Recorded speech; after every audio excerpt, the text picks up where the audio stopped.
తెలంగాణలో ఈ నెల 20 వరకు రెవెన్యూ సదస్సులు, అన్ని మండలాల్లో దరఖాస్తుల స్వీకరణ, మానవీయ కోణంలో భూ సమస్యలు పరిష్కరించాలన్న ప్రభుత్వం.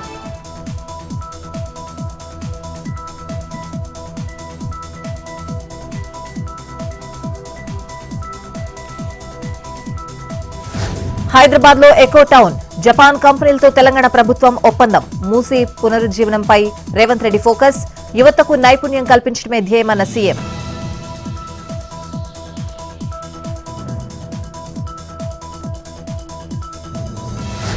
నోటీసులు ఇవ్వడం కాదు, దమ్ముంటే సస్పెండ్ చేయండి. బీజేపీ అధిష్టానానికి ఎమ్మెల్యే రాజాసింగ్ సవాల్.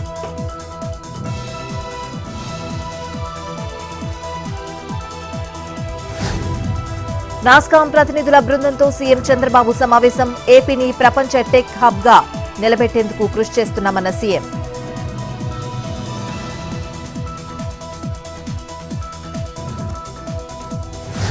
విపత్తుల నిర్వహణలో అత్యంత ఖచ్చితత్వమైన సమాచారం.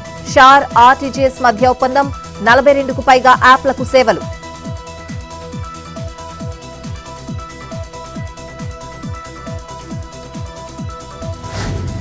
కవులు కళాకారులకు తెలంగాణ ప్రభుత్వం సత్కారం.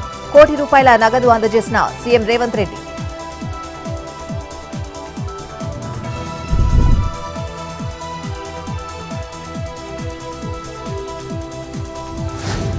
ఏపీలో విద్యార్థులకు సన్నబియ్యంతో మధ్యాహ్న భోజనం.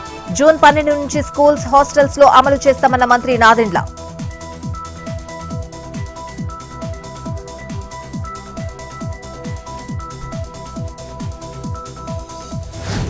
అంబేద్కర్ కోనసీమ జిల్లా రావులపాలెంలో అగ్ని ప్రమాదం. విద్యుత్ షార్ట్ సర్క్యూట్ తో చెలరేగిన మంటలు. యాక్సిస్ బ్యాంక్ లో మంటలు అదుపు చేసిన ఫైర్ సిబ్బంది.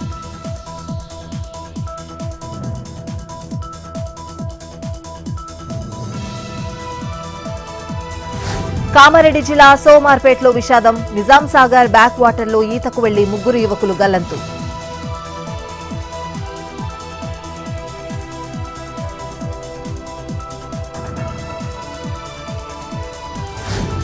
ఉగ్రవాదంపై పోరాటానికి ప్రపంచ మద్దతు. సమూల నిర్మూలనకు అఖిలపక్ష బృందాల పిలుపు.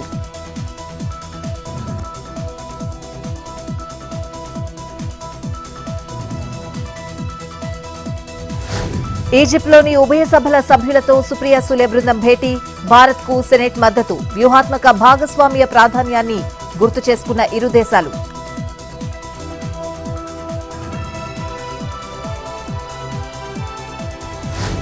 G20కి భారత్ ఆతిథ్యమిచ్చింది. టాప్ 20 ఉగ్రవాదులకు పాకిస్తాన్ ఆశ్రయం. టెర్రరిజానికి భారత్ వ్యతిరేకమన్న ప్రియాంక చతుర్వేది.